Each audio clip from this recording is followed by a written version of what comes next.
Yesterday, I had a bad accident when I got off work. I fell out of my truck and Keisha rushed me to the hospital. When I got to the hospital, they ran several tests on me. And the doctor said, Carl, you're in bad condition, buddy, but you're going to pull it through.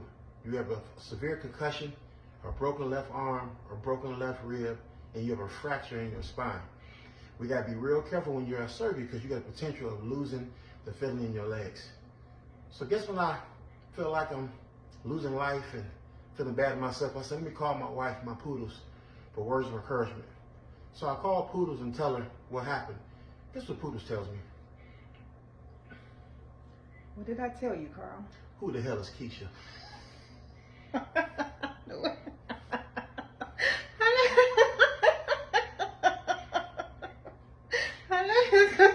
I'm getting ready to lose feelings in my legs, can't walk again, and she worried about who is Keisha. I gotta know who she is. Why she take you to the hospital? She's next to me. No, you could have called me. Uber, ambulance, anybody.